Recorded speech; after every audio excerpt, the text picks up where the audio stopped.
Senhoras, senhores, queridas irmãs, queridos irmãos espíritas, jovens, caras amigas e amigos que nos acompanham pela FEB TV, nossos votos cordiais de muita paz.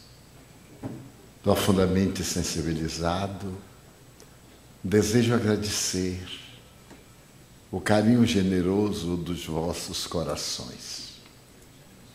Embora reconheça não o merecer, transfiro tudo aquilo que seja homenagem aos heróis que aqui trabalham na construção de um mundo melhor.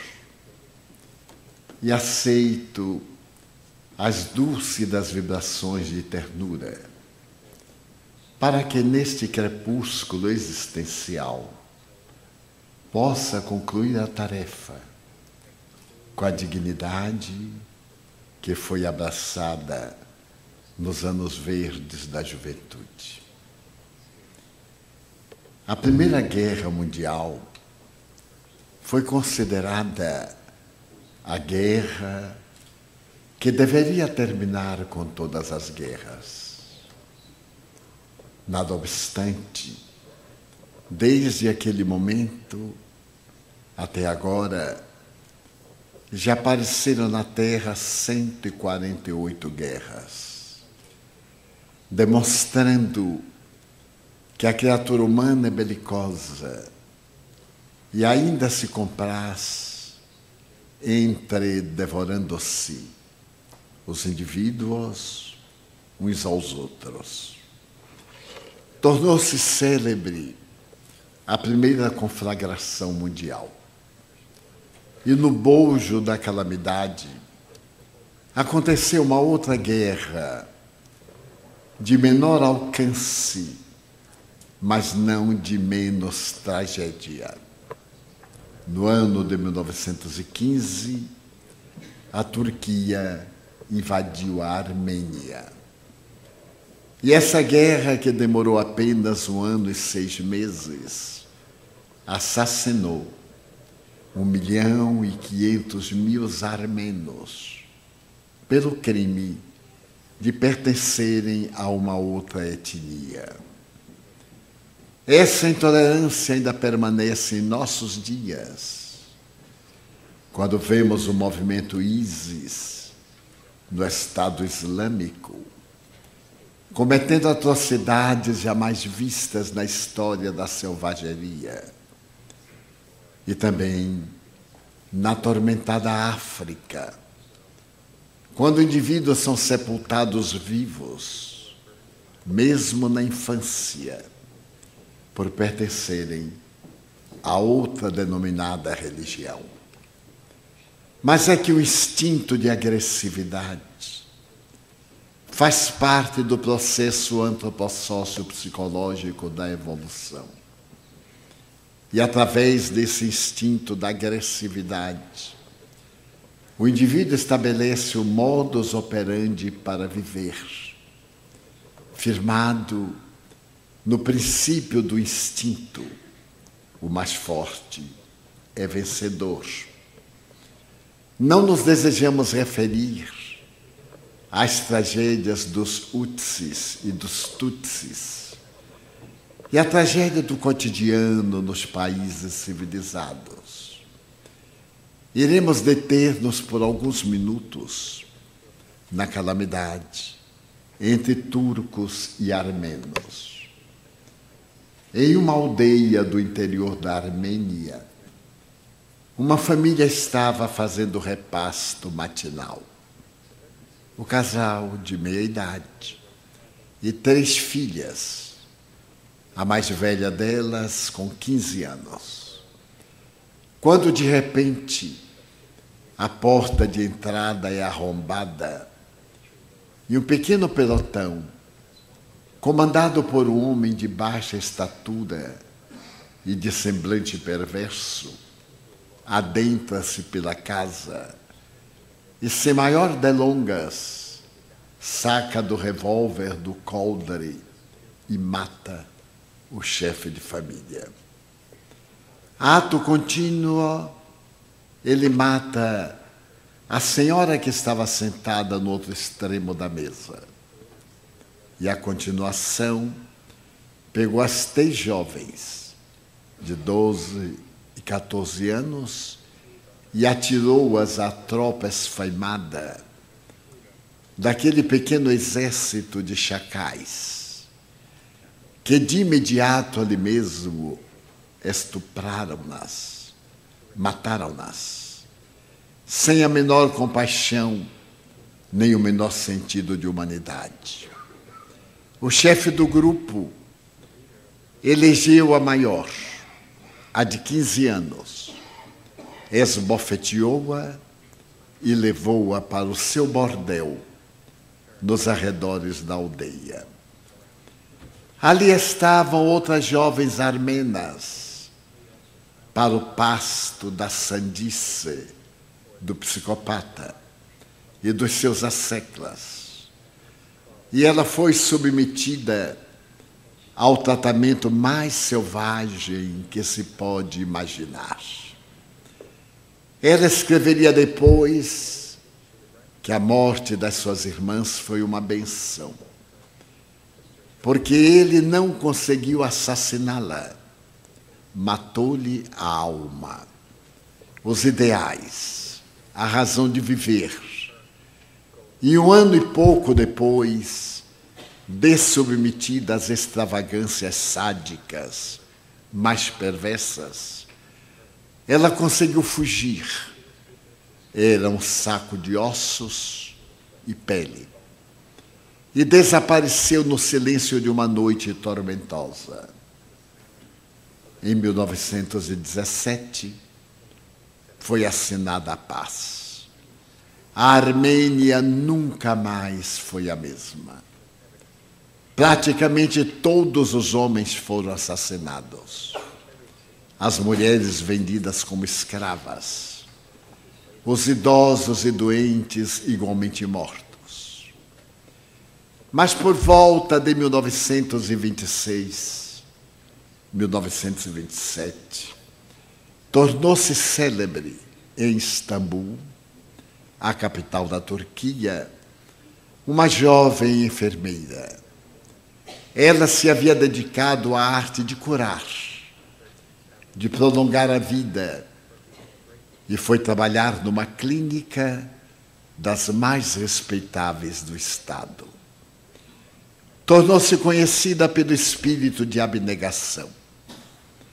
A sua coragem, o destemor, comovia as autoridades mais empedernidas.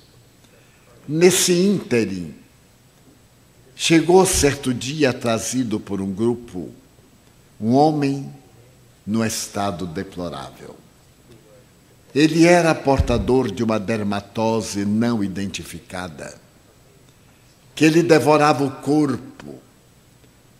o corpo exudava odores pútridos, e os pedaços de carne em decomposição caíam quando eram tocados pelas mãos humanas. Os enfermeiros, médicos e paramédicos recusaram-se a atendê-lo. Ele estava morrendo. O odor cadavérico que ele exalava era insuportável. Foi colocado numa sala especial. E então, ali aguardando o morreiro, que não deveria demorar muito, o chefe da clínica lembrou-se da enfermeira. Era uma espécie de mãe de todos os pacientes. Ademais, porque era muito silenciosa. O seu trabalho discreto, a sua presença no leito hospitalar, dela faziam uma verdadeira bênção para todas as necessidades humanas. Foi então que o diretor da clínica chamou-a e apresentou-lhe o caso daquele homem estranho que não teria mais de 3 horas de vida. Ele estava em decomposição cadavérica, os batimentos cardíacos irregulares, a baixa pressão. E perguntou-lhe se ela seria capaz de cuidar daquele homem até que ele morresse, para que não ficasse no abandono absoluto. Com a maior naturalidade, ela redarguiu que teria muito prazer, que afinal, quando escolhera a enfermagem, é porque dedicava sua vida para salvar vidas. E internou-se com aquele paciente, cuja doença infecto-contagiosa ainda não pudera ser identificada. Trancou-se no quarto com ele e começou a cortar as carnes pútridas, estimular os tecidos até sangrarem, para que tivessem possibilidade de refazer-se. E o homem não morreu. Não morreu naquela tarde, nem no dia seguinte, nem na outra semana. 6 meses depois, transcorridas várias cirurgias de pele, ele recebeu alta. Era um homem remendado. Quando ele se aproximou do diretor da clínica para agradecer, o diretor disse-lhe que ele nada devia àquela clínica. Porém, àquela jovem enfermeira, que ele entregara os melhores momentos da vida por 6 meses, as noites indormidas, a putrefação cadavérica que ela suportou, as náuseas, a ela, ele devia a sua vida. Ele aproximou-se da estranha, distendeu a mão. Ela estava com as vistas baixas. E ele então disse que pretendia indicá-la ao governo turco para que ela fosse beneficiada com uma promoção. Ela então respondeu que agradecia profundamente, mas não fizera nada para receber prêmio. O seu trabalho era de amor, era de abnegação, era de gratidão à vida. E enquanto ela falava a meio tom, ele foi tomado de surpresa e disse-lhe: mas você não é turca? Não, Excelência, eu não sou turca. Mas você fala com acento especial. Apesar de corretamente o idioma, o seu acento é estrangeiro. A que etnia você pertence? Eu sou armena. Ah, então você é armena. Que curioso. Eu estive na guerra da Armênia. Comandei um pelotão lá em nome do meu país, em 1915. Ela olhou demoradamente nos olhos e respondeu: eu me lembro, Excelência. Eu me lembro de quando Sua Excelência, no dia de primavera, entrou na minha casa e, no ato mais covarde e vil, matou meu pai, sem sequer perguntar-lhe o nome. E de imediato assassinou minha mãe. Pegou as minhas 2 irmãs e atirou-as aos seus chacais. Elas foram estupradas, despedaçadas, morreram gritando nas mãos daqueles selvagens. E a mim, Sua Excelência reservou-me para o palco da tragédia. Levou-me para o seu bordel. Submeteu-me a situações mais vis que a imaginação humana pode imaginar. E ali eu estive por mais de 1 ano, até que fui transformada num trapo. Eu me lembro de Sua Excelência. Então, você se lembra de mim? Sim, Excelência. Mas quando eu cheguei aqui no hospital para morrer, por que você não me matou? Eu pensei. Porque a minha vida, desde aquele momento, passou a ter um sentido de crescer e encontrá-lo um dia para matá-lo. Porém, matá-lo de uma maneira impiedosa, a longo prazo, envenená-lo de uma forma cruel e perversa, como o Senhor destruiu centenas de vidas armenas. Esse ódio tomou conta de mim e foi a única razão de eu sobreviver. Fui estudar enfermagem para salvar outras vidas e talvez um dia encontrar Vossa Excelência. Mas neste ínterim, eu me tornei cristã. Adotei a doutrina de um homem que foi crucificado e que, estando de braços abertos numa cruz, sob a zombaria infrene da soldadesca, olhou para aqueles doentes e pediu ao seu Pai que os perdoasse, porque eles não sabiam o que fazer. Não sou muçulmana, eu sou cristã.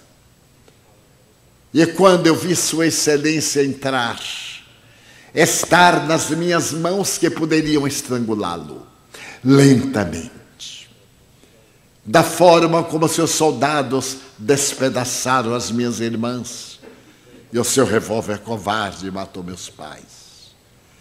Então eu olhei para aquele homem poderoso que era um trapo em decomposição de pus, e fui tomada de uma profunda compaixão. Então eu não o matei, nem poderia matá-lo, porque se eu o matasse, eu seria igual à Sua Excelência. Ia pertencer exatamente ao seu nível de consciência. Mas como aquele homem da cruz, Jesus de Nazaré, perdoou aos seus algozes, eu optei por perdoar a Sua Excelência. Mas perdoá-lo de todo o coração, sem qualquer mágoa, sem qualquer ressentimento, sem qualquer motivo de dor. E como ele estivesse com a mão distendida a tremer, ela distendeu a sua e apertou-a. E disse: Excelência, em nome de nosso Senhor Jesus Cristo, eu o perdoo de todo o coração. E não é necessário agradecer-me de maneira nenhuma, elogiando a nossa clínica ou dando-me qualquer promoção. Porque a verdadeira honra da vida é servir. E a única finalidade existencial é amar, Excelência. Amar aos maus. Amar àqueles que nos prejudicaram. Porque talvez Sua Excelência não saiba que depois que ele cantou o Sermão da Montanha em um entardecer e reverteu a ordem da sociedade, ele chamou os seus, um pequeno grupo de pescadores modestos e um homem que tinha vindo da Judeia, e disse-lhes: até este momento a tradição recomenda: amareis àqueles que vos amam e odiareis àqueles que vos perseguem. Eu, porém, vos digo: amareis aqueles que vos odeiam, e a eles fareis todo o bem. Desde aquele momento, na bem-aventurança, que Jesus modificou a ordem legal da humanidade. Então, desde que o Senhor, a nós, a minha família e a muitas armênias, proporcionou deslates e desgraças, permita-me amá-lo e perdoá-lo com todo o meu coração. Abaixou a vista chorando e deixou de mão distendida. Esta página histórica, que se encontra com outras palavras, em uma obra publicada aqui nos Estados Unidos chamada Perdão Radical, do autor Brian Zahnd. É o maior grito deste século em favor da nossa plenitude. Porque a grande doença que toma conta da nossa sociedade no momento, segundo os melhores psicoterapeutas, a começar pelo extraordinário Dr. James Hollis, é a doença do ressentimento. A criatura moderna que atingiu as estrelas, que pôde interpretar as micropartículas, que pôde identificar a partícula de Higgs, o bóson, e que, não tendo outra denominação para dá-la no materialismo, estabeleceu que o bóson de Higgs é a assinatura que Deus colocou na sua obra. Essa criatura que atingiu a cibernética e que hoje se encontra no auge do progresso e da tecnologia, infelizmente, ainda não conseguiu desenvolver na grande vertical o mesmo nível de progresso de natureza moral. Allan Kardec irá estabelecer que é necessário para a plenitude humana que o indivíduo conquiste o desenvolvimento do intelecto moral, que o desenvolvimento da inteligência esteja a par do desenvolvimento do sentimento, e que esse sentimento aprimore-se cada vez mais, de tal maneira que o indivíduo atinja o que Carl Gustav Jung chamou a individuação, o estado luminoso que corresponderia ao Evangelho de Jesus, o reino dos céus, o estado de luz, porque somos fascículas de luz, transitando através de milenárias experiências evolutivas para atingirmos a saúde integral e a plenitude. E para que alcancemos esta saúde integral, a plenitude, Brian Zahnd propõe como primordial o perdão. Mas o perdão é uma característica das virtudes teologais: a fé, a esperança e a caridade.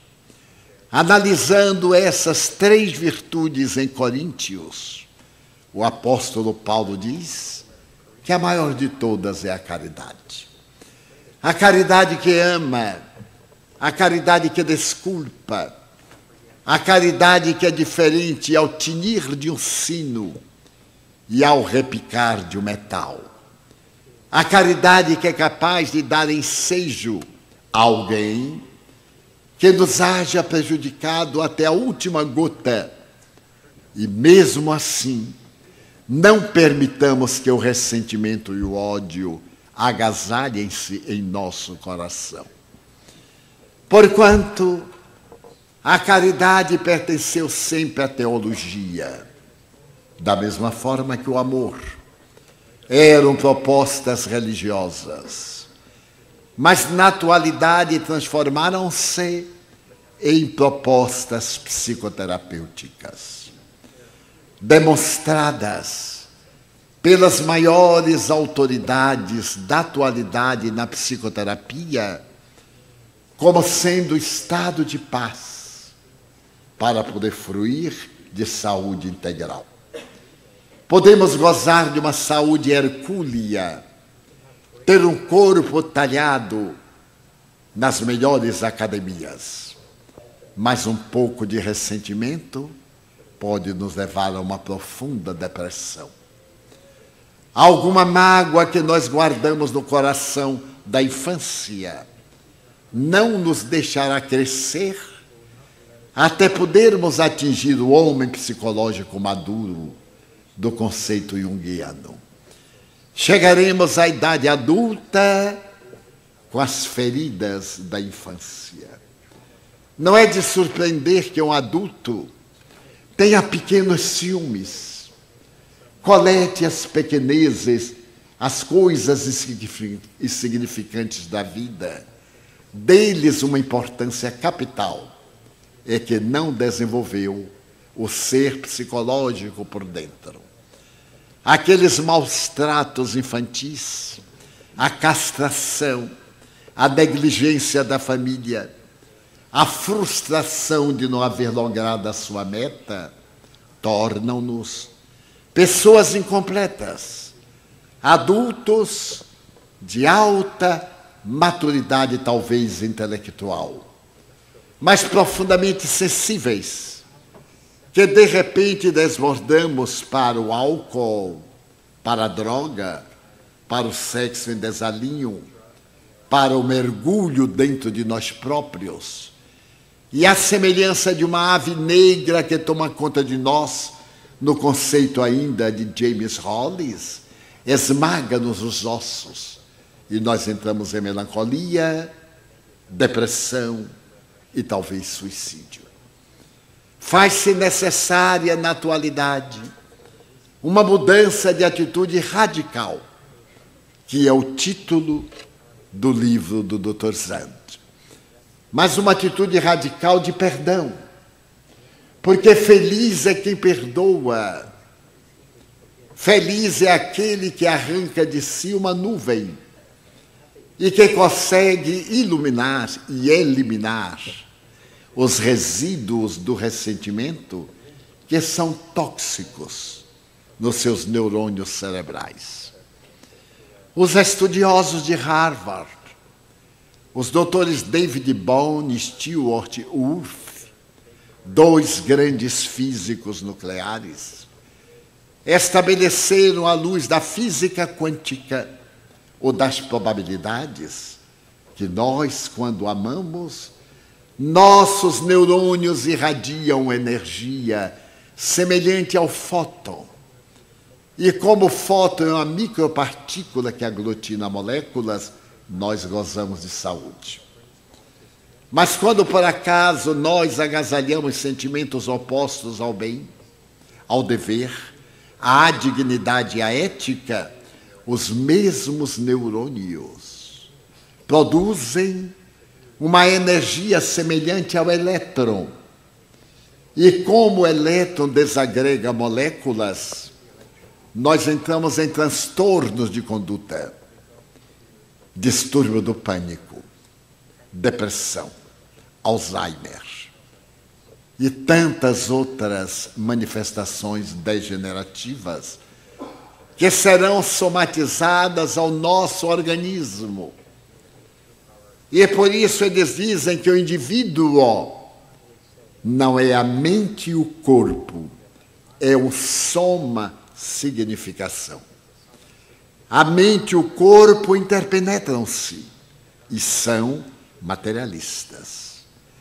Só faltaram colocar o perispírito na visão de Allan Kardec, através do qual esse veículo modelador da forma é o encarregado de plasmar o que a mente pensa no corpo que recebe, ou de levar à mente as aspirações que nós temos através dos anseios corporais, quando desejamos isto ou aquilo de plenitude. Então é necessário que façamos hoje uma viagem cultural em busca do perdão. O perdão que é tão difícil. Difícil porque as religiões entorpeceram o perdão e mataram a sua integridade. As religiões estabeleceram que o verdadeiro perdão somente existe quando ocorre o esquecimento. E é um grande engano. Do ponto de vista psicológico, perdoar é não devolver a ofensa. Esquecer é um problema da memória. Então nós temos uma questão psicológica, não devolver, e uma questão fisiológica. A moça que o choque produz em nosso departamento cerebral. Se nós não devolvermos o mal, nem pela ação, nem pelo ressentimento, nem pelo desejo, nós perdoamos. Mas toda vez que olharmos a pessoa, nós nos lembraremos. Porque é um fenômeno de memória.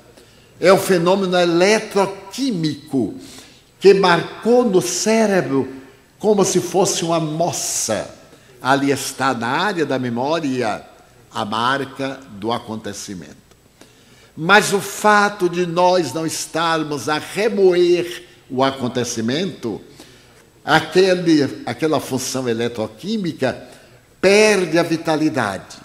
E a moça recupera o lugar e nós esquecemos ao longo do tempo. É muito comum querermos lembrar de muita coisa e não conseguimos. Querermos esquecer muita coisa e não conseguimos. Temos necessidade, então, de fazer um trabalho de natureza mental para superar as nossas más inclinações, que na psicologia de Jung são chamadas a sombra. Todos nós temos sombra. 3 aspectos de sombra. A sombra superficial, que é aquilo que nós ignoramos. Tudo que nós ignoramos é sombra. A sombra densa, quando erramos, quando praticamos o mal, então nós temos uma sombra, o remorso. E quando nós nos iluminamos pelo bem, modificamos de atitude, a sombra fica dourada. Até Jesus tem sombra. Quando ele vai levado às tentações, é a sombra do mal que vai enfrentar a soberana claridade da luz. Sócrates, o pai do pensamento filosófico, tinha também a sua sombra, porque ele se irritava com certa facilidade. A sombra, portanto, na definição mais moderna da psicologia de James Hollis, tudo aquilo de ruim que nós não queremos ter, e temos. É muito comum uma pessoa digna, sensata, de valores, de repente, comete uma arbitrariedade. O caixa de um banco, ele é fiel 30 anos e um dia ele furta o banco. Ele sabe que vai ser descoberto, mas ele furta. A pessoa é ética, respeita o seu parceiro, mas logo vem a oportunidade de um relacionamento paralelo. E ele se encanta com aquele relacionamento paralelo e escorrega. A pessoa que trabalha numa casa de caridade, na beneficência, de repente tem um ato de injustiça, implica com alguém, põe-na na rua. É a sombra. É esta sombra que mora em nós, as más inclinações. Por esta razão, Allan Kardec estabeleceu que o verdadeiro espírita é todo aquele que se esforça para ser hoje melhor do que ontem, amanhã melhor do que hoje, lutando sempre contra as más inclinações. Então a terapêutica moderna recomenda: faça uma lista das suas más inclinações, um caderno para caber toda a lista. E cada semana você trabalhe um problema. Vá trabalhando um problema. Não escamoteie a verdade. Enfrente a verdade no espelho da consciência. Mas para que nós atinjamos esse estado de perdão, a psicologia propõe uma proposta fascinante, que se chama a gratidão. Agradecer a vida, ter este sentimento de ser reconhecido a vida. Toda vez que nós falamos da psicologia da gratidão, as pessoas dizem: mas eu sou muito grato. Tudo que eu recebo, eu pago. Então ele é um bom pagador. mas ele não é grato. O sentimento da gratidão não é dar a outro algo que lhe foi dado, retribuir um mimo, um presente. Às vezes, é não dar coisa nenhuma e respeitar o outro. O sentimento da gratidão é hoje o impositivo que é colocado na nossa vida social para vivermos bem nos relacionamentos humanos. Observem que depois do WhatsApp, nós estamos ficando mudos. Não conversamos mais, porque dois namorados estão juntos, cada qual com seu iPhone, mandando mensagem para um terceiro, enquanto o namorado está ali. Aconteceu-me algo muito peculiar. Eu tenho amigos ricos, também tenho, não são amigos, conhecidos ricos. E um desses conhecidos enriqueceu rapidamente. Porque no Brasil a pessoa enriquece da noite para o dia honestamente. E eles enriqueceram, mudaram de bairro. A senhora contratou uma professora de etiqueta. O meu amigo começou a usar roupa de grife. Foi morar numa mansão. Contratou um mordomo e implicou para que eu fosse jantar lá. Não pode haver nada pior do que convidar um pobre para jantar na casa de um rico. Especialmente nos dias atuais, no Brasil, que não tem inflação e tudo está muito barato, inclusive o dólar. E eu me excusei por falta de tempo. Mas eles foram tão insistentes que eu terminei cedendo para não ser grosseiro. Jantei antes, porque quando a gente vai jantar em casa de rico, primeiro janta, para depois tomar aperitivo. Quem toma, ou comer uma azeitona, uma coisa, e ser o jantar à francesa. O prato é uma gamela e a comida é uma colher de chá. Muito bem, preparei-me e fui. Fui muito bem recebido. Minha amiga me recebeu através do mordomo. E pela falta de hábito, eu só vejo o mordomo em filmes antigos. Na hora que eu cheguei, o mordomo estava à porta e teve esse gesto. Eu não entendi, apertei a mão do mordomo. Ninguém aperta a mão de mordomo. Mas, quando eu me dei conta, ele deveria ser francês, porque ele fez assim, uau. Eu disse assim, nada, somos todos irmãos. E abracei o mordomo, que foi a gafe número 10. Mas consegui sobreviver. O almoço era servido por garçom. E quando eu vi aquele desfile para lá e para cá, eu comecei a orar. Porque é curioso. Pobre, quando entra onde não deve, comete logo uma gafe ou 10 gafes. É uma atrás da outra, porque vai remendando e a coisa vai ficando pior. Então eu disse, meu Deus, me controle, me faça ficar quieto. Como eu sou algo italiano, eu pus as mãos para trás, porque segurando as mãos eu não falo. Italiano, quando segura as mãos, fica calado. É a única forma de calar italiano. Segure a mão dele, ele não fala mais. Até que chegou o momento da mesa. Sentou a minha amiga no extremo, o meu amigo no outro, as duas filhinhas de frente, uma de 14, outra de 16, e o convidado especial. Orando, era como se fosse um velório. Porque eu dizia, meu Deus, o Senhor tem que me salvar. Permaneci ali e começou o jantar. Veio o primeiro prato, que era frio, depois veio o segundo prato, que era morno, depois veio o terceiro, que era quente, depois veio outro que eu não aguentei. E aquela coisa foi indo. Muito bem. E o silêncio sepulcral. Eu achei estranho. Eles me convidaram para nós conversarmos. Eles também são espíritas, quer dizer, eles não são espíritas, eles são espíritas, porque muito rico, tinha que mudar. E, de repente, o meu anfitrião deu uma gargalhada. Eu olhei para ele assustado e disse, meu Deus, ele é rico, mas é louco. Como é que pode dar uma gargalhada dessa? Aí eu dei também uma gargalhadinha para ser solidário. Sorri para ele. A esposa deu outra gargalhada. Eu disse, estou no hospício.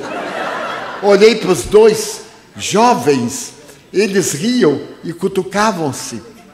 Eu disse, vou embora, porque daqui a pouco eu vou ter uma crise. Mas então eu olhei.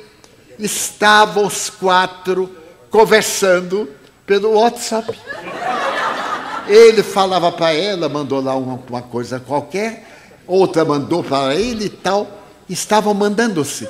E eu que não tenho nem WhatsApp, nem sapo, nem nada, não tinha coisa nenhuma. Eu disse, olha, já que vocês estão à vontade, só para não interromper o WhatsApp, eu vou pedir licença para ir embora. Mas, Divaldo, você não está se distraindo? Não. O meu telefone é G1. Foi o primeiro que apareceu, aquele tijolo. Agora é G6 ou 7. Então, mas nos desculpe, é que nós estamos tão acostumados. Não, eu também estou acostumado. É que nós esquecemos a arte de conversar. Toda conversa nossa ou é maledicência ou é discussão. Ou a gente está falando mal de alguém rindo. Olha para a cara daquele miserável, olha só. Ou então a gente está discutindo. Os parceiros esqueceram a arte de conversar. E por isso não existe mais parceria. Porque a parceria é exatamente a convivência de 2 indivíduos que trabalham na mesma lide e pensam da mesma forma. Se eles estão atritando, já não são parceiros. Porque nós esquecemos do essencial, que é a gratidão à vida. A gratidão pela honra de pensar, pela glória de ver, pela felicidade imensa de sentir o paladar, pela alegria de ter o olfato e, sobretudo, de movimentar-se. Eu que cheguei a uma idade avançada, que o apresentador teve a gentileza de não dizer, 87 anos, eu agradeço a Deus a cada instante. E toda vez que eu me despeço de alguém, ele diz assim, Divaldo, vida longa. Eu digo, mais do que isso já é castigo. Um até breve, mas um breve rápido. Então nós esquecemos dessa ética sociológica, social, cristã. Porque o cristianismo é o maior tratado de ética que a humanidade jamais alcançou. A tal ponto que Allan Kardec estabeleceu que a nossa doutrina teria como fundamentos morais o Evangelho de Jesus, por ser a obra mais notável da ética universal. E nós temos, por exemplo, a ética de Albert Schweitzer, escrita no século XIX, considerado um tratado de ética. Nós temos os grandes éticos do século XIX. Temos a ética socrático-platônica. Nós temos a ética de Nietzsche, o pessimista. Mas a ética do Evangelho de Jesus é a ética da plenitude, da alegria de viver. Porque o tratado de ética chama-se em grego Evangelion, que significa boas novas de alegria. Quem tem a oportunidade de consultar o Evangelho encontra as boas novas de alegria, a razão fundamental para ser feliz, para tratar bem, para apresentar o sentido otimista da vida, e não tem o direito de ser infeliz nem triste. Porque dizia São João Crisóstomo que um santo triste é um triste santo. Já imaginaram um santo triste? Francisco de Assis, il Trovatore de Dio, estava sempre cantando. Certa feita ele vai por uma estrada com Frei Leão, como mendigo, os pés descalços, vestes rasgadas, e encontra 2 bandidos. E os 2 bandidos perguntam com ironia, quem são vocês? E eles respondem, nós somos o arauto do grande rei. Deram-lhe uma surra, mas uma surra homérica, e jogaram numa vala de neve. Então São Francisco levantou-se e disse, irmão Leão, exultemos para podermos aprender o hino da nossa irmã humildade, apanhando por sermos arautos do grande rei. Talvez um dia sentemo-nos ao lado do grande rei para poder associá-lo. Então, o Evangelho de Jesus é um tratado de gentileza. Daí Jesus recomendou: e quando entrardes numa casa, dizei, paz seja convosco. Quem é aqui que diz? Ninguém. Nem eu.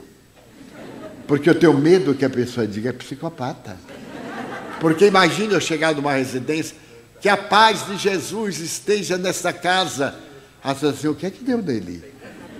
Mas é a proposta grandiosa da alegria e do sentimento infinito da psicologia da gratidão. Então nós temos que reverter todo o nosso conteúdo sociológico para sermos felizes. Porque notem bem a frase dele. A tradição disse que se deve amar a quem ama e odiar a quem odeia. Eu, porém, vos digo, amareis aqueles que vos amam e ajudareis aqueles que vos odeiam. Que autoridade tinha este homem? Que homem é este que 2000 anos depois da sua morte, a sua mensagem é de uma atualidade que fascina, que comove. Foi o homem mais notável da história da humanidade. Mesmo que nós não queiramos vê-lo como um líder religioso, que ele não foi, porque ele não criou nenhuma religião. Ele propôs o amor, a religião do amor, como foi proposta a religião da humanidade através do positivismo. E esta doutrina do amor deveria tomar conta da humanidade, levando o indivíduo ao martirológio, por abnegação e por afeto a ele. Então é fascinante notar que Ernesto Renan, materialista, disse que Jesus foi tão grande que dividiu a história em antes e depois dele. A história universal que nos deu Alexandre Magno da Macedônia, Aníbal o cartaginês, Cipião o africano, Xerxes, os grandes conquistadores do mundo, Júlio César, que deu seu nome ao século em que nasceu, como divino, nascem dentro da história. Jesus divide-a e todos os fastos são contados antes e depois dele. E é tão notável esse homem da gratidão e do amor, que o homem mais biografado da humanidade é Napoleão Bonaparte. Segundo o Congresso, a Biblioteca do Congresso dos Estados Unidos. A respeito de Napoleão Bonaparte, já foram escritas 250 mil biografias. Jesus, já foram escritas mais de 500 mil biografias. Nem todas favoráveis. Jesus o machista, Jesus o comunista. Até mesmo os hippies não resistiram à presença dúlcida de Jesus e compuseram a ópera pop Jesus Superstar. Este homem extraordinário é tão dentro de nossa alma o dominador, que ele nos convoca à gentileza, a nós demonstrarmos que somos seus discípulos, por muito nos amarmos. Já não diria por muito nos amarmos, porque é esperar demais. Por nos simpatizarmos, por nos olharmos com condescendência, por podermos compreender que a nossa vida tem um sentido. E o sentido da nossa vida é o amor, porque quem ama é verdadeiramente feliz. Lá na Mansão do Caminho, quando nós tínhamos o lar, eu sabia quando todas as crianças e adolescentes estavam namorando. Porque quando eles chegavam para me falar, tio Divaldo, eu dizia, ué, está namorando, hein? Puxa, quem lhe contou? Seus olhos. Mas como? A descarga de adrenalina das glândulas suprarrenais dá um brilho aos seus olhos. É, tio, não é namoro não, sabe como é que é, né? É uma garotaça que está por aí, é um gato, porque agora se namora com gato. Se namora um gato e tal. E quando acabava o namoro, chegava e dizia assim, acabou, não é, meu filho? Puxa, tio, como é que você sabe? Você está com este olho de cabra morta, nem fechado, nem aberto. Falta de adrenalina. Então é esse amor de Jesus que nós deveremos trazer hoje à Terra, em regime de urgência no lar. Começando em nosso lar, acabando as rusgas. No último sábado, ou no penúltimo, eu estava atendendo a filha na Mansão do Caminho. Chega um casal, ele com o semblante fechado e ela demonstrando mal-estar. Eu disse, pois não. E ele me disse, nós estamos separando-nos. O que é o que o senhor me diz? Eu digo que vão ser 2 infelizes. Para não ser ainda mais rude, 4 infelizes. Porque se vocês estão se separando, vão procurar coisa melhor. Não tem. Vocês não merecem. É uma questão de karma, meu bem. A gente está ao lado de quem precisa para evoluir. Então, se estão com problema, agradeça a ela, querida. Deus te abençoe por me maltratar. Eu te adoro. E se ele é leviano, é fútil, é grosseiro, diga assim, mas é o tipo do homem que eu preciso. Porque com o meu temperamento, se eu encontrasse um mole, era eu quem controlava. Mas se ele é duro, se ele é ingrato, diga assim, é o que eu preciso. E torne-se afetuosa para com ele. Há uma lenda chinesa muito interessante. Na China, quando a mulher se casa ainda hoje, ela se torna escrava da sogra. E a gente fala da sogra no Brasil. Escrava da sogra. Tem que lavar os pés, tem que atender a sogra, tem que fazer tudo. E a sogra tinha ciúme tremendo do filho ao lado daquela mulher e começou a perseguir a nora. A nora aguentou 1 mês, estava tudo novinho, aguentou 2 meses. Mas no 3º, ela procurou um feiticeiro, que também tem na Índia, na China. Procurou um feiticeiro, que era um homem muito sábio, e disse, como é que eu matarei a minha sogra, sem que ninguém o saiba? Ele procurou saber a razão, e ela explicou. Ele disse, eu tenho aqui uma poção. Esta poção vai matá-la em 6 meses. Mas para que ninguém desconfie, todo dia no chá, em jejum, você coloca 2 gotas da poção venenosa. O organismo vai se acostumando e ela vai começando a adoecer. Mas para não despertar suspeita, trate a sua sogra muito bem. Trate-a com carinho, mesmo que ela seja grosseira e tal. E então a chinesinha foi para casa feliz com aquela poção que ela amarrou no pescoço.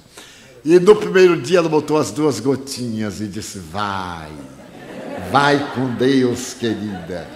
E depois, e daí a 4 meses, a sogra começou a definhar.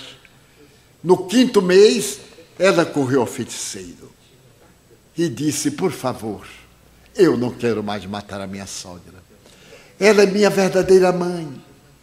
Ela é tão boa comigo. Ela está magrinha. É o veneno? Ele disse, não. A poção que eu lhe dei é um placebo. O milagre do meu conselho é trate bem a sua sogra, que ela vai terminar tratando bem você. É que como já existe uma birra entre nora e sogra, a nora já vai olhando para aquele infame que quer roubar o marido da gente. E a sogra diz, olha a bandida que entrou na minha casa para roubar o meu anjinho, o meu tesouro. Ela está louca para se ver livre do tesouro. Mas quando apareceu uma dona, então é a gentileza. Se nós tratarmos a pessoa rude, agressiva, com gentileza, nós conseguimos reverter completamente. E não é isso que nos diz a doutrina espírita. Por que nós falamos sobre os obsessores? Pessoas me dizem, mas eu tenho um obsessor terrível. Não sei o que hei de fazer para me ver livre deste infame. Eu digo, ame-o, amá-lo, a mim que ele já fez tantos males, mas primeiro foi você quem fez mal a ele. Ele era uma pessoa normal, era seu amigo, você traiu. Ele se tornou obsessor porque você nele injetou a sua cólera, o seu sentimento negativo. Ele ficou com raiva. Mostre que você já não é o mesmo, que você mudou. E nisso eu tenho uma experiência de 40 anos. Quando eu era criança de 4 anos, eu vi pela primeira vez um espírito que me apareceu com vestes sacerdotais, as mãos dentro das mangas largas, e olhou para mim e disse assim, eu vou te matar. Eu não entendi direito aquele padre dizendo que ia me matar. E durante 40 anos, nós nos tornamos amigos. Porque ele me criou situações embaraçosíssimas, situações deploráveis. Até que um dia, com toda a paciência, dizia assim, você disse que eu lhe fiz o mal, mas se eu fiz, não fui eu, foi o outro. Porque hoje eu estou Divaldo. Foi Messier Pierre. Quando eu era Pierre, eu era uma fera e você era uma jararaca. Então os dois não se davam. Agora eu sou Messier Divaldo e você é Messier Jean. Portanto, somos outras máscaras. E fui levando. Até que um dia, depois de 40 anos, ele me disse assim, tu não me conseguiste convencer. Eu sei quem tu és. Tu não me conseguiste convencer, mas eu vou te deixar. Eu adorei. Imagina, 40 anos de cárcere. Eu vou te deixar, mas um dia eu volto. Tu me venceste pela paciência. Porque ele me criava uma situação embaraçosa, eu levava no fair play. Ele me criava uma situação desagradável, eu dizia assim, é você, não é? Pior para você, porque eu estou resgatando e você está devendo. E ele sumiu. Meus amigos, a gente se acostuma até com o mal. No dia seguinte, quando eu acordei, eu olhei, mas onde está o máscara de ferro? Senti falta. Pela primeira vez eu me senti sozinho. 3, 4 dias depois acostumei. Passaram-se uns 8 anos. E certo dia eu estava na Mansão do Caminho, quando o porteiro me chamou. Me chamou e eu fui correndo.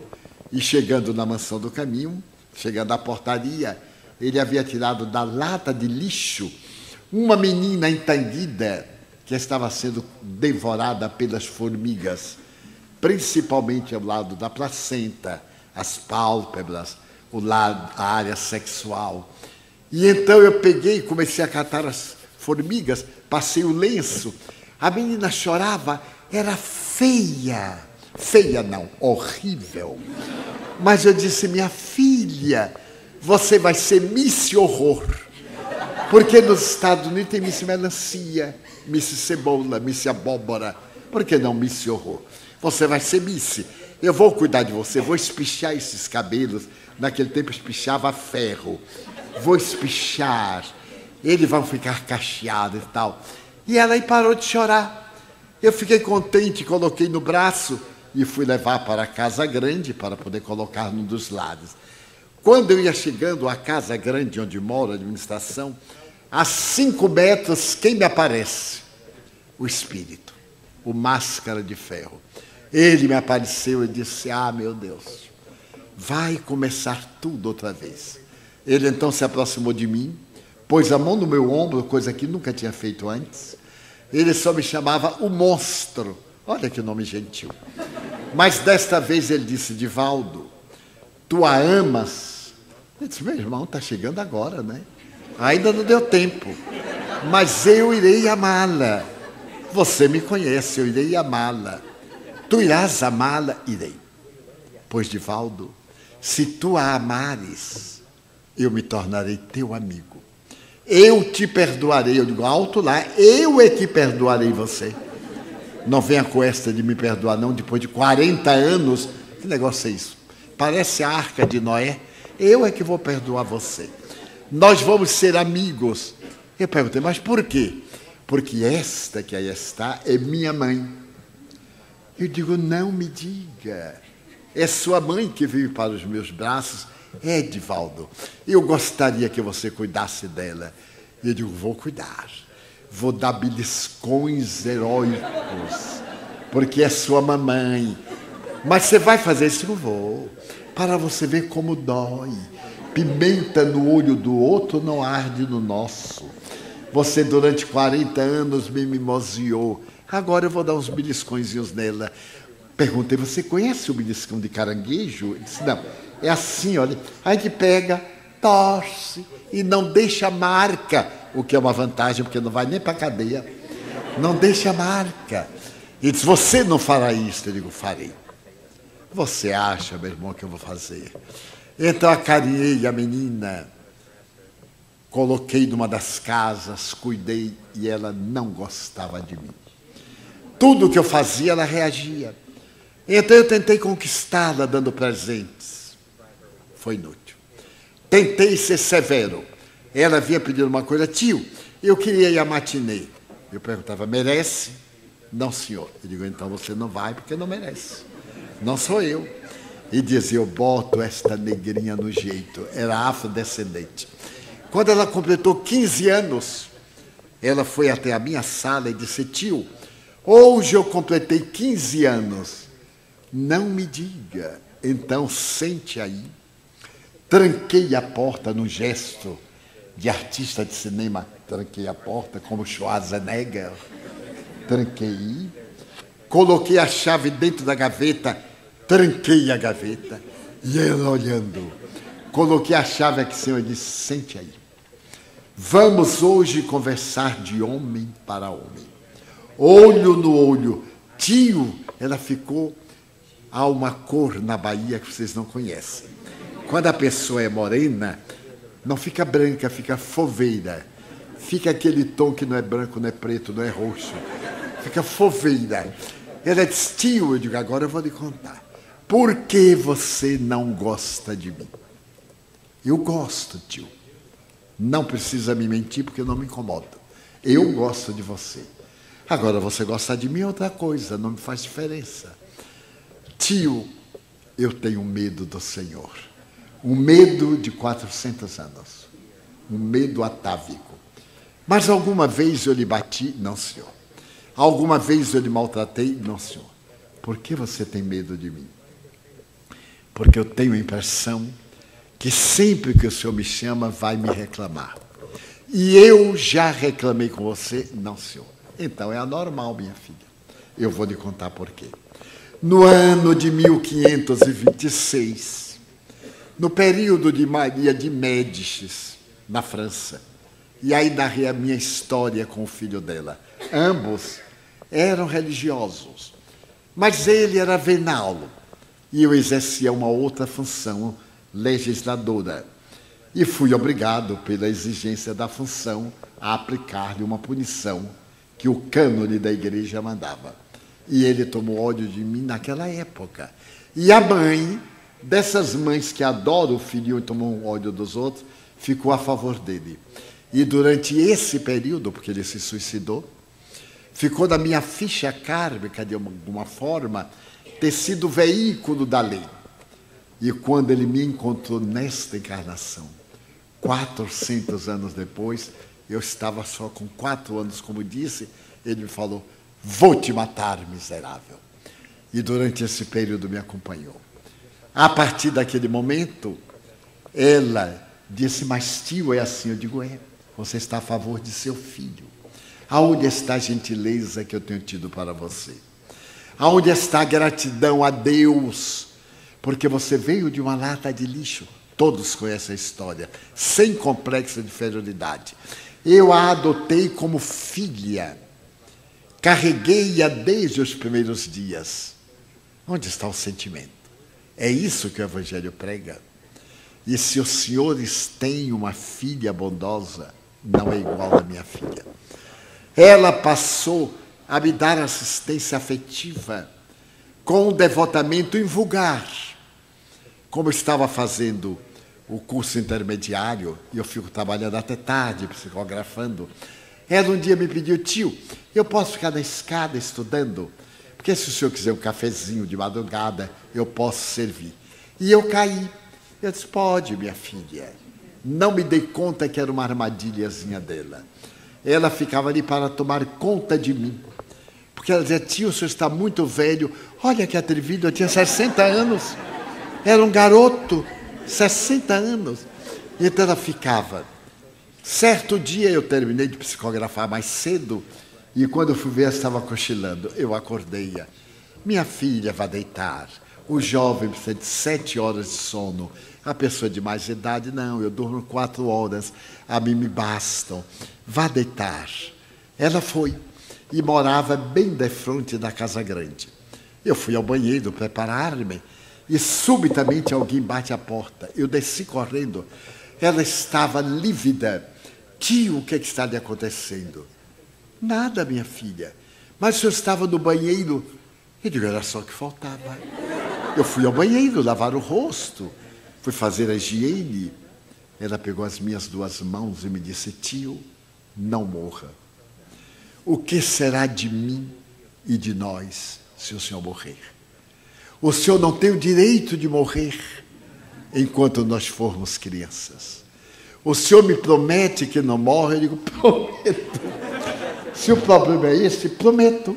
Não morrerei até os 50 anos, 60.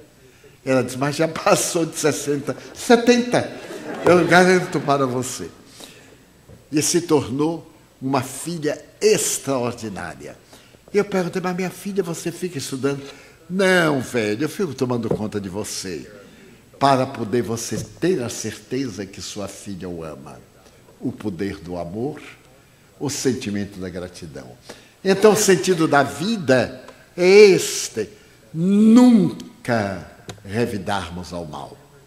Sempre do mal tirarmos o bem, como diz o Evangelho de Jesus. A proposta do Mestre é exatamente essa, para que nós mudemos a nossa vida. E a função do Espiritismo está centrada na caridade, que é o amor na sua postura mais elevada. Muitos pensam que o Espiritismo é a doutrina da comunicação entre os desencarnados e os encarnados. Esta é uma faceta, é um ângulo.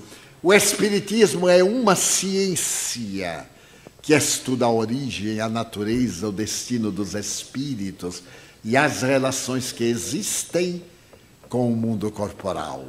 É uma filosofia ética que tem na reencarnação as suas bases, os seus alicerces para explicar quem somos, de onde viemos, para onde vamos, por que sofremos, para entendermos que cada qual nasceu na família de que necessita. Não nascemos nas famílias erradas. Nascemos na família que nós necessitamos para evoluir. As pessoas que nos cercam são aquelas que se nos fazem necessárias ao desenvolvimento ético-moral. Então o Espiritismo veio abrir os nossos horizontes filosóficos, dar-nos uma sociologia edificante. Eu resido numa casa que tem 400 pessoas. E residir numa casa com 400 pessoas, haja Deus, haja paciência.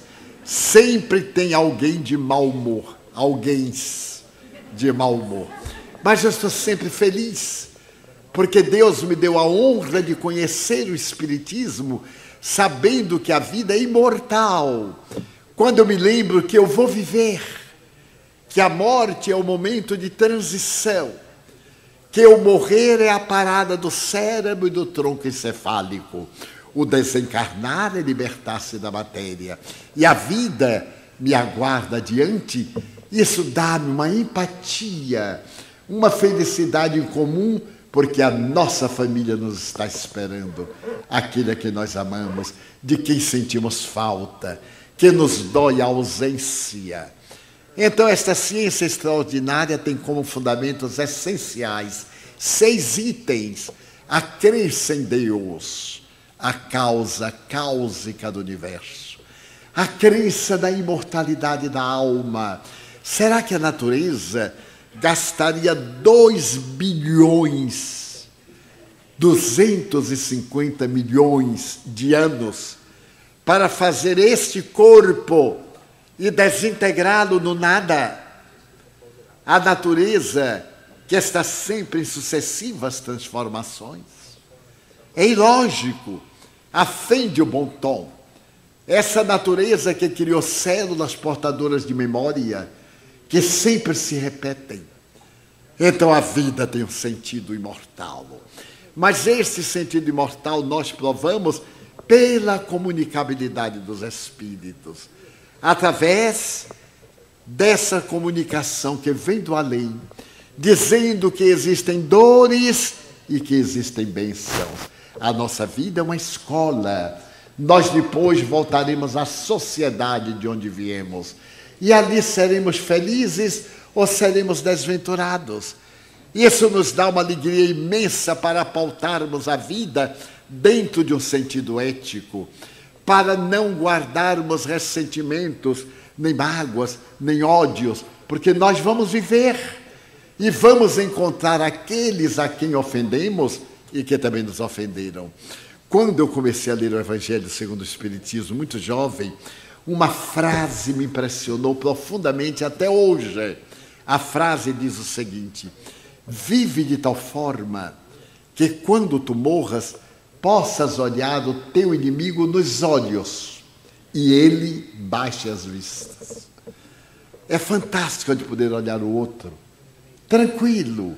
Foi caluniado, mas é mentira. Foi acusado, mas não é verdade. Foi perseguido, porque o outro está doente. Olharmos tranquilamente nos olhos e ele, o acusador, abaixar a vista, envergonhado. Nós não lhe diremos nada, porque não é necessário.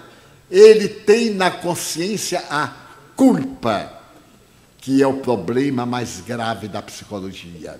A culpa é a geradora da depressão. E todos nós carregamos culpas, desta e de vidas passadas. Que fazer? O bem. Todo o bem que fizermos anula o mal que fizemos. O outro item da doutrina espírita é a reencarnação. Saber que nós somos os construtores da nossa vida, que nós desenhamos o nosso corpo. Alguns corpos foram meticulosamente desenhados para que os seus órgãos pudessem funcionar.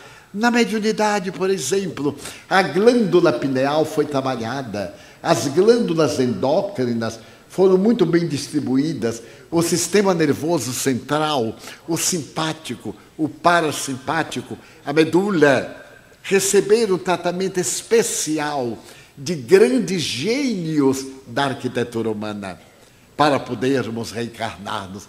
Então nós temos que amar o nosso corpo, diz Emmanuel, através de Chico Xavier.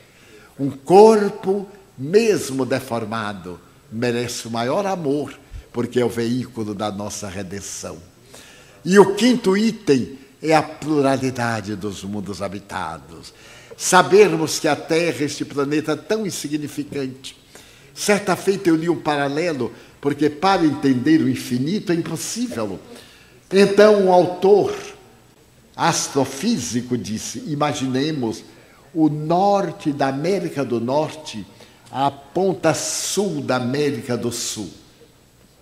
Aí nós temos a nossa galáxia. O sistema solar é uma moeda de 50 centavos nesse território imenso. E a Terra é a cabeça de um alfinete.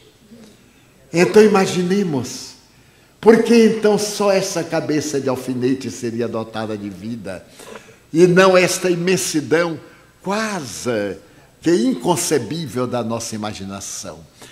Daí nós sentimos uma alegria imensa quando sabemos que agora estão reencarnando na Terra seres de outras dimensões.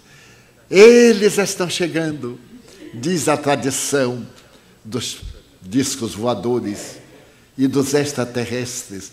Só que eles estão chegando pela reencarnação.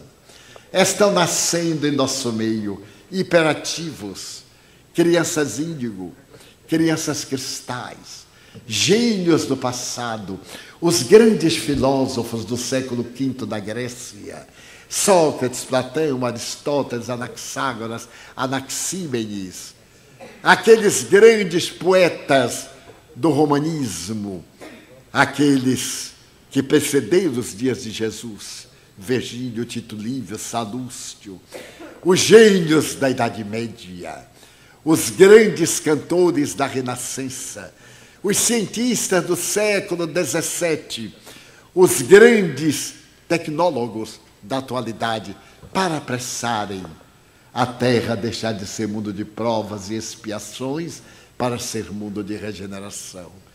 Já poderemos ver esse amanhecer, se tivermos olhos para ver a madrugada, já podemos ver uma nova sociedade no meio da velha sociedade. Diz Allan Kardec na Gênese, no capítulo 14, a nova era que está começando. Seres privilegiados. Eu estava numa cidade de Goiás, havia chegado com um amigo que é grande perguntador. Ele pergunta tudo. Não houve a resposta, mas ele pergunta. E eu ando sempre chutando a perna dele, uma pessoa excelente. E nós chegamos, fomos hospedados em uma casa, e veio uma menina de 3 anos. Olhou para mim e disse assim, Vodi. Eu disse, olá, Vodi, a minha cadela vai parir hoje. Linguagem de criança de 10 anos. Ele disse, não me diga, meus parabéns. Meu amigo já ficou todo eriçado. À noite, quando nós voltamos da conferência, o meu amigo perguntou assim, olá, sua cadelinha teve neném? Ela disse, não, teve cachorrinho. Meu amigo é que era o atrasado mental. Então eu disse, e foi um cachorrinho ou uma cachorrinha? Ela disse, eu vou espiar. Eu digo, não tem pressa. Não precisa não. Amanhã você me diz, pergunta a mamãe. Ela chegou-se até mim, eu sentado, pôs as 2 mãozinhas nas minhas rótulas, me olhou cara a cara e me fez a pergunta mais difícil da minha vida. Vodi, posso lhe perguntar uma coisa? Pode, meu bem. Vodi, quem fez Deus? E aí dei aquele riso, aquela vontade de estrangulá-lo, docemente. Eu disse, minha filhinha, isto é muito complicado para você entender. Vodi, quem fez Deus? Eu então me lembrei de João, evangelista, que definiu Deus como amor. Eu disse, minha filhinha, quem fez Deus foi o amor. Ah, e quem fez o amor? Eu disse, foi Deus. Ela pôs as 2 mãozinhas nas cinturas, olhou bem para mim e disse, é lógico, não é lógico? Até hoje eu não sei se é lógico, mas para ela era lógico. E saiu. Daí a pouco ela voltou, foi uma cachorrinha. O amor de Deus me deu de presente uma cachorrinha. E não um neném, viu, tio fulano? Então são crianças especiais. Eu fico olhando, vez que outra, quando as circunstâncias permitem, esses programas que apresentam gênios, que estão no mundo inteiro, em cada lugar com um título, vemos crianças que estarrecem, pessoas feias, deformadas, portadoras de dons extraordinários. São eles que estão chegando para dar beleza ao mundo. Então, neste grande momento que a Terra atravessa, nós deveremos cultivar o perdão radical, não conservarmos mágoas, porque as mágoas nos adoecem. Nós somatizamos e trabalharmos a psicologia da gratidão, diariamente dizer, eu me amo, este corpo é um instrumento da minha redenção. E no momento em que tivermos de deixá-lo, agradecer com uma alegria inefável, porque Ele nos conduziu durante uma longa jornada, 87 anos, sem uma marca, sem uma doença de velhice, nem artritismo, nem reumatismo. O primo Alzheimer, de vez em quando me olha, eu digo, vai de reto, Satanás. Depois me aparece outro primo, outro familiar, negativo. E quando eu tive uma parada cardíaca, há 27 anos que eu pedi a Deus 10 anos de vida, ai, que arrependimento. Agora eu já pedi, Senhor, você que é tão rico, não quero muito não, apenas 13 anos mais. Porque as pessoas estão tão seguras que eu vou desencarnar, que ainda ontem eu terminei a conferência em Los Angeles e uma moça me disse, é verdade que o senhor vai morrer? Eu disse, é, querida, você também. Que coisa gozada.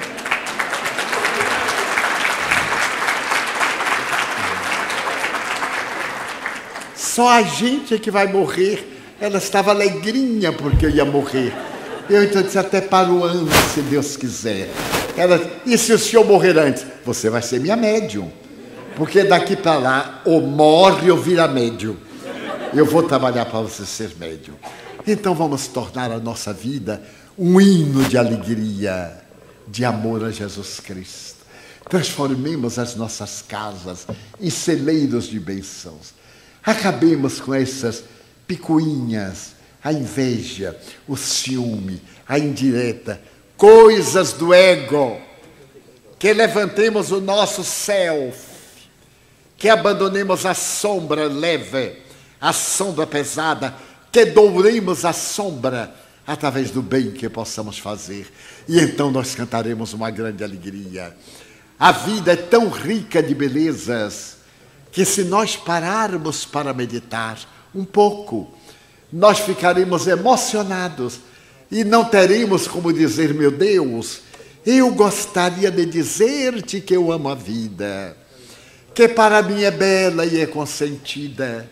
Muito obrigado, Senhor, por tudo que me deste, por tudo que me dás. Obrigado pelo ar, pelo pão, pela paz. Obrigado pela beleza que os meus olhos contemplam em a natureza. Olhos que veem o céu, a terra e o mar, que acompanham a ave ligeira que corre fagueira pelo céu de anil e se detém na terra verde salpicada de flores em tonalidades mil. Muito obrigado, Senhor, porque eu posso ver meu amor, mas diante dos meus olhos eu detecto os cegos que se debatem na escuridão, que andam na solidão, que tropeçam na multidão. Por eles eu oro, a ti eu imploro comiseração, porque eu sei que depois desta lida, na outra vida, eles também enxergarão. Muito obrigado pelos ouvidos meus, que me foram dados por Deus, ouvidos que ouvem o tamborilar da chuva no telheiro, a melodia do vento nos ramos do salgueiro, as lágrimas que vertem os olhos do mundo inteiro, ouvidos que ouvem a música do povo que desce do morro na praça a cantar, a melodia dos imortais, a gente ouve uma vez e não esquece nunca mais, a voz melodiosa, canora, melancólica do boiadeiro e a dor que geme, que chora no coração do mundo inteiro. Pela minha faculdade de ouvir, pelos surdos eu te quero pedir. Eu sei que depois desta dor, no teu reino de amor, eles voltarão a escutar. Obrigado pela minha voz e pela sua voz, pela voz que canta, que alfabetiza, que ensina, que legisla, que trauteia uma canção e o teu nome profere com dúlcida emoção. Diante da minha melodia, eu quero rogar pelos que sofrem de afasia. Eles não cantam de noite, eles não falam de dia. Oro por eles, porque eu sei que depois desta prova, na vida nova, eles cantarão. Obrigado pelas minhas mãos, mãos que aram, mãos que semeiam, mãos que agasalham, mãos de ternura, que libertam da amargura, mãos que apertam mãos, mãos que atendem a velhice, a dor, o desamor, mãos de sinfonias, de poesias, de psicografias, de cirurgias, mãos que atendem aqueles que tropeçam na amargura, mãos que no seio embalam o corpo de um filho alheio sem receio, e pelos pés que me levam a andar sem reclamar. Obrigado, Senhor, porque eu posso caminhar diante do meu corpo perfeito. Eu te quero louvar, porque eu vejo na terra aleijados, amputados, marcados, paralisados, que não se podem movimentar. Eu oro por eles, porque eu sei que depois desta expiação, na outra reencarnação, eles também bailarão. Muito obrigado, Senhor, pelo meu lar. É tão maravilhoso ter um lar. Não é importante se este lar é uma mansão, uma tapera, uma favela, um ninho, um grabato de dor, um duplex, um bangalô, seja o que for, mas que dentro dele exista a figura do amor de mãe, ou de pai, de mulher, ou de marido, de filho ou de irmão, a presença de um amigo, alguém que me dê a mão, porque é muito triste viver na solidão. Mas se eu a ninguém tiver para me amar, nem um teto para me agasalhar, nem uma cama para deitar, nem aí eu reclamarei. Pelo contrário, eu te direi: obrigado, Senhor, porque eu nasci. Obrigado, Senhor, porque eu creio em Ti, pelo Teu amor. Obrigado, Senhor, pela sua atenção. Muito obrigado, senhores.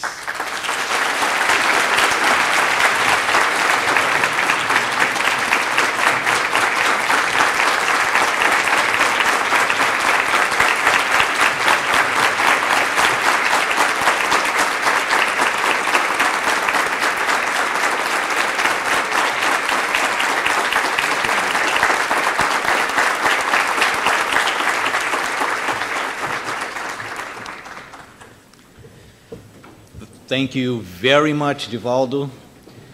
I just would like to remind that we have still many books written by Divaldo Franco, and buying one of these great artworks, you're taking home a little piece of this great work of charity, and also at the same time enlightening yourself and supporting, helping Divaldo support his great work in the Mansion of the Way. Now, I'd like to invite to the stage the directors of the Tri-State Spiritist Federation, Marcelo Cabral, Mary Lee Lopes, Norma Guimarães, Dulce Cornwell, Angela Stewart, João Korngold, Júlio Carvalho, André Cabral, that's me, Armando Vélez e Adriano Barbo.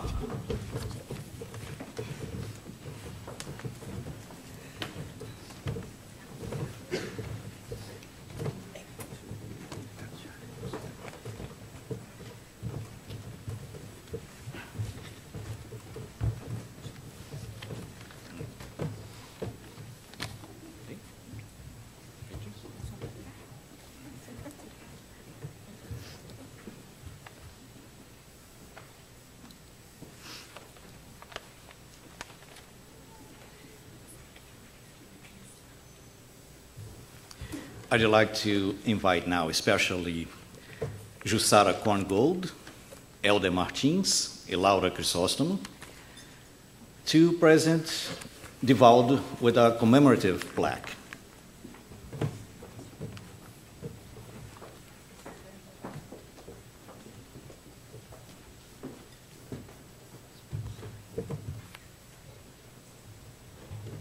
Segura metade.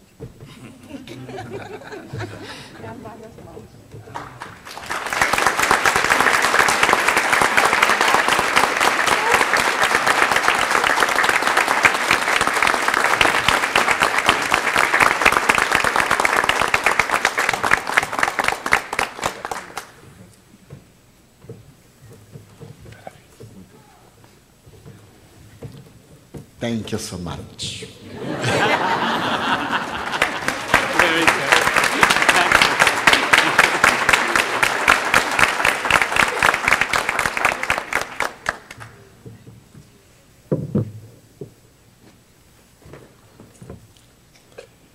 Senhor, convidaste-nos ao banquete da Boa Nova. Anoitecia e estávamos na última hora. A ociosidade tomava conta do nosso corpo e da nossa vida. Tu havias chamado trabalhadores desde a hora primeira. E nada obstante, nós nos encontrávamos de mãos vazias.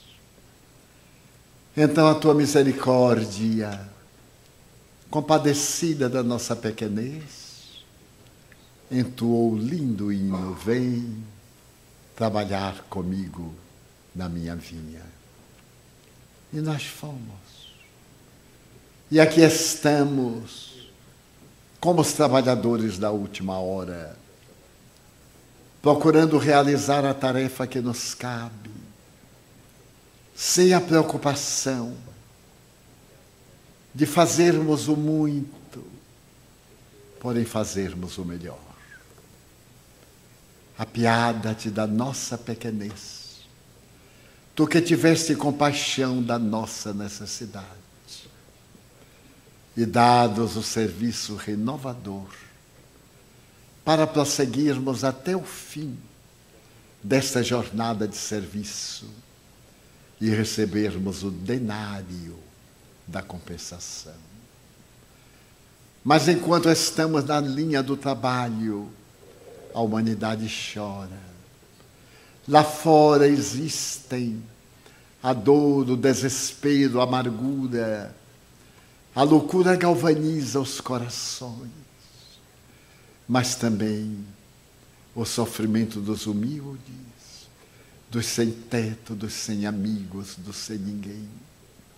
Alonga-te até eles. Leva-nos contigo, para que possamos minimizar as aflições que os aturdem. Nesta tarde e noite, de comunhão contigo, recebe o penhor da nossa gratidão, porque nos encontraste, e ajuda-nos a atingir o ápice da tarefa com a nossa iluminação interior, permitindo que retornemos a nossos lares com encantamento e alegria, levando o coração referto de esperança e a mente dominada pelo teu pensamento. Em nome de Deus, em teu nome, Senhor, em nome da tua mãe e dos espíritos bons, encerramos a nossa reunião, formulando votos de muita paz para todos nós. Que assim seja.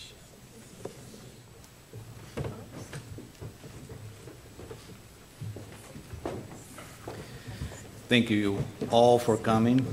And just a reminder, Divaldo will be signing the books that you still can buy over there and for the next hour. Thank you all. Have a very blessed day.